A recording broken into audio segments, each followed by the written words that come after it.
बिस्मिल्लाहिर्रहमानिर्रहीम, अस्सलाम वालेकुम। मैं हूं गुलफाम चौधरी। आप देख रहे हैं मेरा फेसबुक पेज और यूट्यूब चैनल। पाकिस्तान की सियासत में अहम तरीन डिवेलपमेंट्स हो रही हैं और मुसलसल डिवेलपमेंट मुतवक्के हैं। इस हवाले से हमारे साथ मौजूद हैं इमरान रियाज खान साहब। उनसे जानते हैं कि पाकिस्तान की सियासत के अंदर कौन सा बौछार आने वाला है और कौन सी नई डिवेलपमेंट्स मुतवक्के हैं।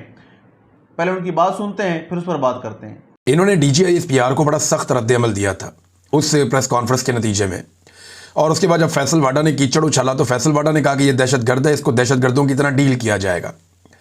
फैसल वाडा ने इन्हें धमकी दी थी और बराह रास्त टीवी चैनल पे बैठकर धमकी दी थी कि इसको अब दहशतगर्दों की तरह डील किया जाएगा और ये दहशतगर्द है।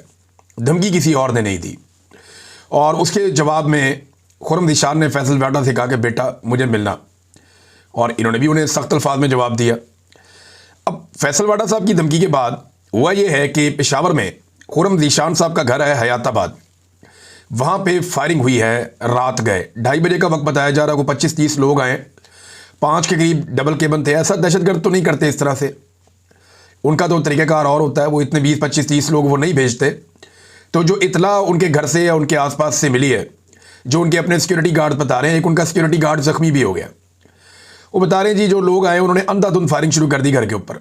उन्होंने अंदर घुसने की कोशिश की, गार्ड्स ने अंदर नहीं आने दिया, और उसके बाद फायरिंग शुरू हो गई। और इतनी अंधाधुंध फायरिंग की गई कि वो कहते हैं जी घर के अंदर भी गोलियां लगी हैं। ये खुर्रम दिशान साहब का घर है। वो सेनेटर हैं। पाकिस्तान के अंदर जो सेनेटर हैं वो टोटल 100 के करीब होते हैं। 100 सेनेटर होते हैं, और ये पाकिस्तान के चुने हुए लोग होते हैं। हर पॉलिटिकल पार्टी अपने बेहतरीन लोगों को सेनेटर बनाती है। अब देखना यह है कि सेनेट ऑफ पाकिस्तान इसके ऊपर क्या करती है, इसके ऊपर कितनी आवाज़ उठाती है और कितना शोर मचाती है। वैसे तो पार्लियामेंट हाउस के ऊपर भी अटैक हुआ, पार्लियामेंट के अंदर घुस गए नकाब पोश, वहाँ से MNAs को उठाकर ले गए। पार्लियामेंट लॉजेस में घुस गए, वहाँ से उठाकर ले गए। एक सेनेटर एजाज चौधरी, वो लगभग 2 साल तक जेल के अंदर रहे। उनका भी प्रोटेक्शन ऑर्डर जारी किया गया, लेकिन उन्हें सेनेट में बुलवाया नहीं जा सका कि वो आगे कोई तकरीर कर देंगे, कोई बात कर देंगे। बहरहाल खुर्रम दिशान के घर के ऊपर ये फायरिंग की गई है। पुलिस जाए वकूआ पे पहुँच गई है, वो सूरत हाल का जायज़ा ले रही है। ये एक दहशतगर्दी का वाक़या है और इसके ऊपर दहशतगर्दी का ही मुकदमा दर्ज होना चाहिए। और CCTV फुटेजेस मौजूद हैं पेशावर में। ये हयाताबाद के इलाके में रहते हैं, तो पता तो चल जाना चाहिए कि कौन लोग थे और कहाँ से आए थे। अब खुर्रम दिशान इसके बारे में बता सकते हैं वजाहत के साथ कि वाक़या क्या हुआ, और जो अभी तक रिपोर्ट हुआ है मुबैना तौर पे ये सारा मुझे डिफरेंट एरिया से पता चला है। तो जितनी इन्फॉर्मेशन है मैंने आपके साथ शेयर की है, तफसीलात बाद में आएंगी, वाक़े की हकीकत क्या है वो पता चल जाएगा। आज मुलाकात का दिन है। आज इमरान खान साहब से उनकी बहनों की मुलाकात होगी और वकला की मुलाकात होगी, क्योंकि मंगल वाले दिन ये मुलाकातें तय होती हैं। लेकिन फैसल वाडा ने रात को ये स्टेटमेंट दिया, और फैसल वाडा ने कहा बस अब बहुत हुआ, और अब कुछ किया तो कोई गुंजाइश की जगह नहीं। कल भी मुलाकात नहीं करने दी जाएगी, बल्कि पहले नाके पर ही रोक लिया जाएगा। अब कुछ बर्दाश्त नहीं किया जाएगा, टॉलरेंस की बिल्कुल गुंजाइश नहीं है। देखिए फैसल वाडा जो है वो कोई जेल का एहलकार तो नहीं है। फैसल वाडा जो है वो जेलर का यार दोस्त भी नहीं है, या जेलर के साथ भी इसके ताल्लुकात नहीं है। पंजाब हुकूमत पर ये वैसे ही तनकीद करता रहता है, और फेडरल गवर्नमेंट के भी ये इतना कोई हक में नहीं है। PMLN को ये वैसे ही पसंद नहीं आता, और ना वो एक दूसरे को पसंद नहीं करते। तो ये बंदा किसका है? बंदा तो ये एस्टेब्लिशमेंट का है। ये अपने मुंह से कहता है और बार बार कहता है। तो एस्टेब्लिशमेंट ने फैसल वाडा के जरिए से यानी ये पैगाम आपको पहुंचा दिया और सुना दिया कि मुलाकात नहीं करनी दी जाएगी। दूसरी जानिब पाकिस्तान तहरीक इंसाफ ने चलो चलो अडियाला चलो का बैनर शेयर किया हुआ है, और वो जोर लगा रहे हैं कि मैक्सिमम लोग अडियाला के बाहर पहुंचे इमरान खान साहब की बहनों से, और जो वकला मुलाकात के लिए जाना चाहते हैं उनसे इज़हार यकजहती करने के लिए।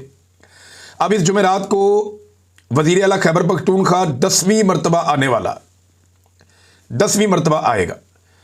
तो क्या एक वज़ीर आला 10 मरतबा चल के आया एक सूबे से, एक जेल के बाहर, और उसने मुलाकात अपने लीडर से करनी है? और ये निज़ाम इतना पागलपन का शिकार है कि ये एक वज़ीर आला को एक लीडर से मिलवाने से डरता है। हालांकि अब तो मिलवा देना चाहिए, अब तो काम भी निकल गया जिस काम का एक खदशा। देखे ना, इमरान खान साहब ने कोई ज़हनी मरीज़ का लफ्ज़ पहली दफ़ा तो इस्तेमाल नहीं किया। ये मैं आपके सामने रख देता हूँ फैक्ट। इमरान खान साहब आसिम मुनीर साहब के बारे में ज़हनी मरीज़ का लफ्ज़ पहली मरतबा इस्तेमाल नहीं किया उन्होंने। ये जो अभी 2 दिसंबर को मुलाकात हुई, ये पहली मरतबा नहीं था। इमरान खान साहब बड़े लंबे अरसे से ये लफ्ज़ इस्तेमाल कर रहे हैं, चंद महीनों से, और बार बार आसिम मुनीर साहब को ज़हनी मरीज़ इमरान खान साहब कहते चले आ रहे हैं। और ये कोई नई बात नहीं है, पुरानी बात है। वो बार बार कहते हैं ये बात। नवंबर के ट्वीट के अंदर भी ये था, उससे पहले भी ये था, अक्टूबर में भी कहीं ये स्टेटमेंट आया था। लेकिन सवाल ये पैदा होता है कि पहले गुस्सा क्यों नहीं आया? और अब गुस्सा क्यों आया? तो गुस्सा बड़ा सियाना है। गुस्सा इंतज़ार कर रहा था कि नोटिफिकेशन हो जाए, गुस्सा इंतज़ार कर रहा था कि ताहयात इस्तिस्ना मिल जाए, आईनी तरमीम हो जाए, ताहयात मुराद मिल जाए, नौकरी पक्की हो जाए, हर चीज़ महफूज हो जाए, सारा काम कंट्रोल में आ जाए, उसके बाद गुस्सा आएगा। तो गुस्सा इंतज़ार कर रहा था अपने काम मुकम्मल होने के। ये बड़ी अजीब बात है ना, गुस्सा बड़ा सियाना है। जो नॉर्मल आदमी है ना, उससे गुस्सा गुस्से वाली बात पे आता है। अगर तो इमरान खान साहब के ज़हनी मरीज कहने के ऊपर किसी को दिक्कत थी तो वो बहुत पहले हो जानी चाहिए थी, लेकिन इंतज़ार किया गया कि नोटिफिकेशन आ जाए, उसके बाद इमरान खान साहब को वापस ज़हनी मरीज भी कहा जाएगा, उनके वज़ीर आला को कुत्ता भी कहा जाएगा, और बहुत सारे और स्टेटमेंट जो है वो इसके साथ जोड़ दिए गए। अब मुलाकात का दिन है। इमरान खान साहब की मुलाकात के बारे में ये शुनीद है कि मुलाकात नहीं करवाई जाएगी, बल्कि राणा सनाउल्लाह साहब ने एक बात की टीवी चैनल पर बैठ के। उन्होंने कहा कि इमरान खान के खिलाफ गद्दारी के मुकदमे का इम्कान रद्द नहीं करता मैं। गद्दारी के आर्टिकल 6, इमरान खान पे आर्टिकल 6 कैसे लग सकता है? एक चीज़ थी जिसके बारे में बार बार कहते थे कि कासिम सूरी को हम पकड़ेंगे, कासिम सूरी को पकड़ के उसको जबरी तौर पे लापता करना था। ये जो पहले प्लान था मैं आपको बता देता हूँ। पहला प्लान ये था कि कासिम सूरी को किसी तरह भी ज़बरदस्ती पकड़ना था और पकड़ के जबरी तौर पर उसको लापता करना था, और कासिम सूरी के ज़रिए से इन्होंने कोशिश करनी थी गद्दारी का मुकदमा इमरान खान साहब के ऊपर भी बनाया जाए, क्योंकि वो जो एक रूलिंग दी हुई थी डिप्टी स्पीकर के तौर पर उन्होंने, तो वो वाला मामला तो हो नहीं सका। कासिम सूरी साहब जो है वो काफ़ी अर्सा पाकिस्तान में रुके, फिर जब उन्होंने देखा कि पानी सर से ऊपर जा रहा है और अब उनका पाकिस्तान में रहना इमरान खान के लिए और उनके लिए भी खतरे में है, तो वो पाकिस्तान से चले गए। तो कासिम सूरी तो इनके हाथ लगे नहीं, इस बात की इन्हें बड़ी तकलीफ है। और कादी फायद ईसा जो है वो चिल्लाते रहे बार बार अदालत के अंदर खड़े होकर, कासिम सूरी को लेकर आओ, कासिम सूरी को लेकर आओ। तो कादी फायद ईसा ने इन सबको बताया हुआ था कि कासिम सूरी को ले आओ, मामला मैं हल कर दूंगा। लेकिन कासिम सूरी इनके काबू नहीं आए, जैसे अल्लाह रखे उसे कौन चखे। और ना सिर्फ कासिम सूरी खुद काबू नहीं आए, बल्कि बाद में कासिम सूरी साहब ने मुझे भी निकलवा दिया पाकिस्तान से मदद करके। उनकी बड़ी मेहरबानी, उनकी सारी ज़िंदगी उनका मैं शुक्रिया अदा करूंगा। तो क्योंकि मुझे आइडिया है कि मेरे साथ पाकिस्तान में क्या होने जा रहा था। तो इमरान खान साहब पे गद्दारी का मुकदमा अब ये किस लिए बनाएंगे, किस तरह बनाएं, कौन सी गद्दारी की है इमरान खान ने? वो आइन की बात करता है तो गद्दारी है, वो मैंडेट की बात करता है गद्दारी है, रूल ऑफ लॉ की बात करता है गद्दारी है, आज़ाद अदलिया आज़ाद मीडिया की बात करता है तो गद्दारी है। ये तो गद्दारी नहीं है।